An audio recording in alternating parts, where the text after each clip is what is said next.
All right.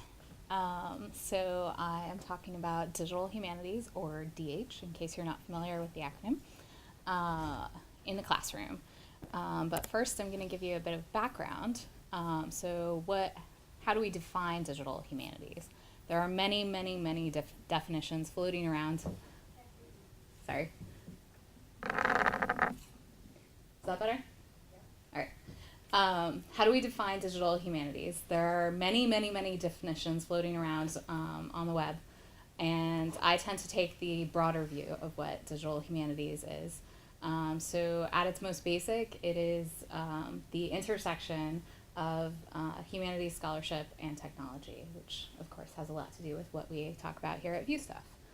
Um, and there are low level digital humanities projects where you might just be digitizing the contents of an archive and placing them in some sort of basic context. But then there are also higher level projects where you add more interactivity and all of the cool things that you can do with technology onto that scholarship. So that could be interactive maps or text analysis, all kinds of good stuff like that. Um, so my background is that I first heard about digital humanities when I was in my last semester of my Master of Library Science program at University of Maryland, which is in the Washington, D.C. area, and they are fortunate to have two really, really great digital humanities centers there.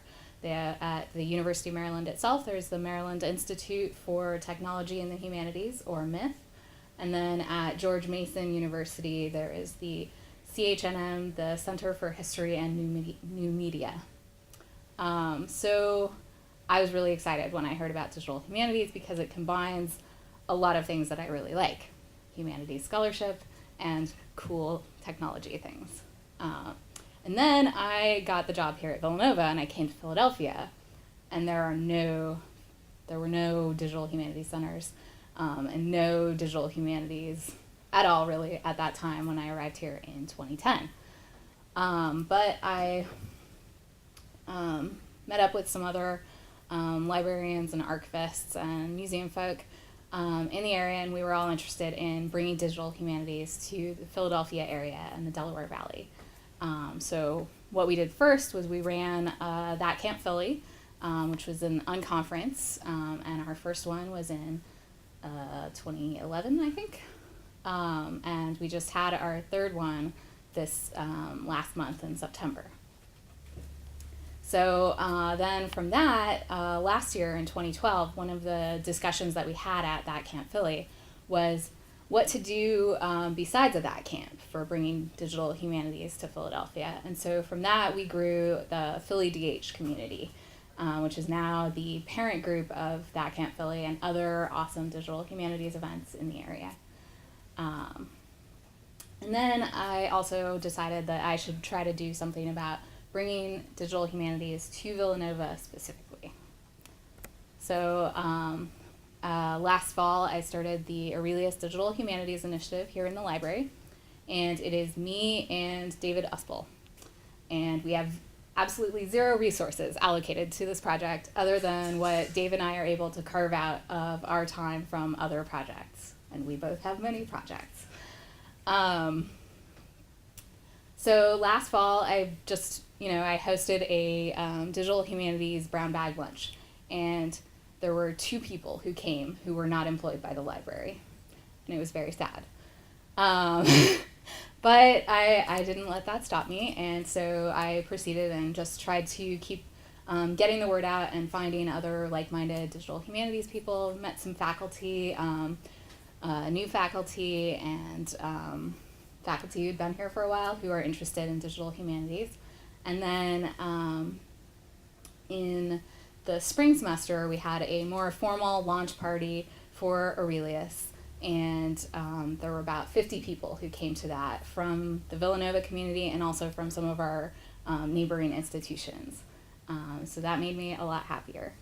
And then from that, we're making it known that the library supports digital humanities projects, and just trying to spread the word that this is a thing that the library supports, and we believe that it is part of the mission of the library to support scholarship, not just to support it, but to help create it and market it. So that is our goal.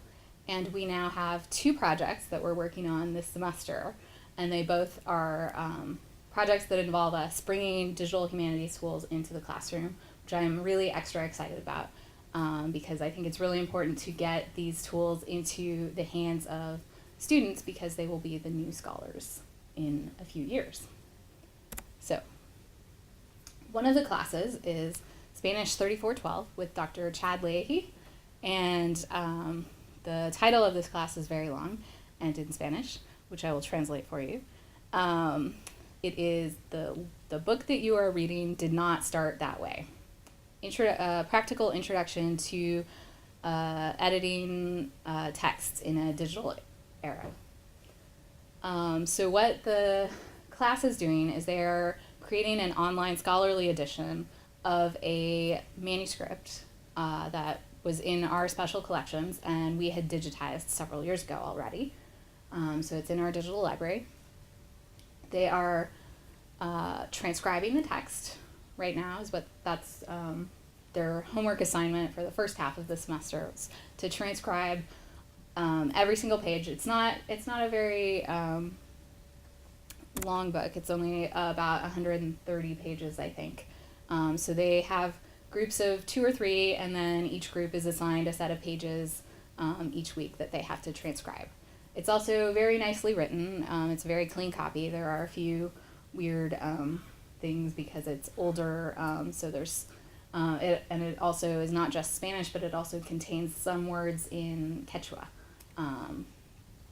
So those bits are a little bit harder, but overall it's a very nice clean copy.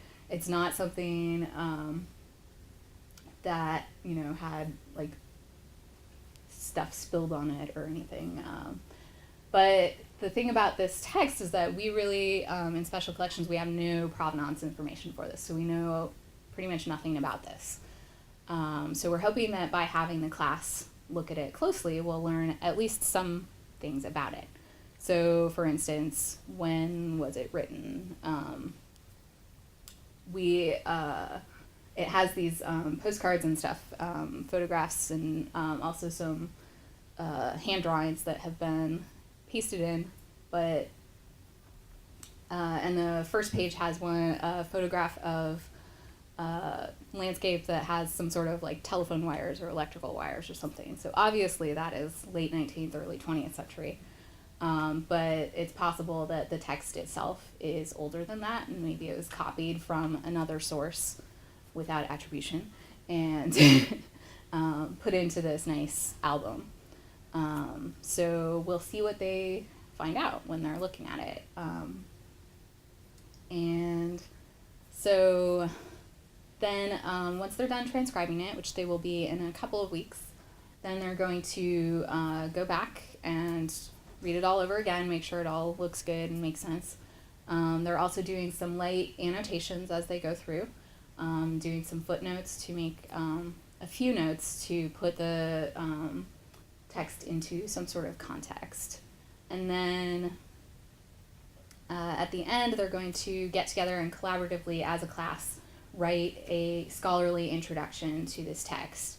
And then Dr. Leahy is going to have some other professors who do editorial review actually review this so that it will be somewhat peer reviewed. And then we are going to publish this on a website under the library website, and it will have the page images and the transcription available. But due to our lack of dedicated resources for this, we were not able to create the infrastructure for this class for this semester. So we're going to be working on the actual website for this class in the early spring semester. Because the other class that we are working on is taking up all of our infrastructure building resources for this semester. So the other class is History 2998 with Dr. Craig Bailey, and it's called Social History and Community Research, and it's a junior research seminar for the history students here, and they are for his class. They're specifically looking at the neighboring community of Ardmore. So that's a map of Ardmore, and I believe this map is from the mid-1920s. So they're doing a lot of primary research on the community of Ardmore in the early 20th century. So they're looking at census data and newspapers and other primary sources, going through the archives of the Montgomery County Historical Society and other local archives. And they're creating a profile and snapshot of this community as it was in the 1920s. So for this, they're doing all that research, and then Dave has created a website for them to compile that research. So it's going to be an interactive map. So the map will have different little neighborhood sections drawn onto it, and then you can click on the neighborhood section and it will take you to a web page like this that will have the students' research on that particular part of Ardmore. And they've got graphs of interesting data from the census that they're including in there. So this one has like relationship status and the race of the people who lived on Cricket Avenue. Odd numbered houses, 125 to 217. So they're creating this, and they just last week started putting their, plotting their little shapes onto the map and then putting their data into the website. And the platform that we use for this is Concrete 5, which is the CMS that we use for the whole library website. So Dave actually taught the class how to do coding. So they came to the library one day, and he taught them how to, in Notepad, do HTML basic coding, 1990s style. And then, did the switch and said, actually, it's much easier than that because we have this WYSIWYG editor that you're going to be using.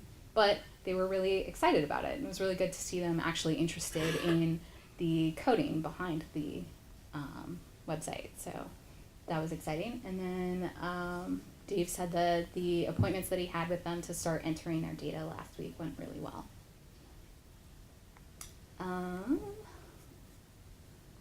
I think that's about it. And then both of these classes also have a scanning assignment. So to get the full flavor of digital projects, they're also scanning some items for us.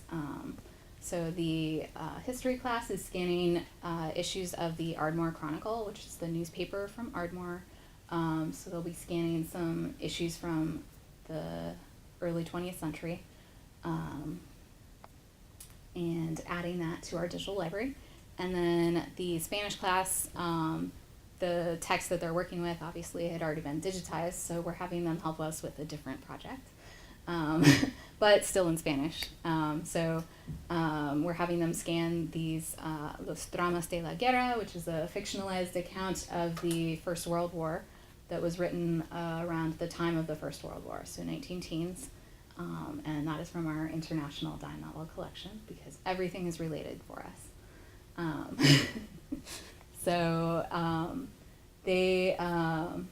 had the scanning appointments with the Spanish class already, and it was really nice to see some of them really excited about doing that, and especially getting them into actually like handling the materials. They're like super excited. I mean, this is not all that exciting to me anymore because it's only 100 years old, but it's still really cool. And one of them was telling me, oh my gosh, the oldest thing I've ever touched before was from like 1960s.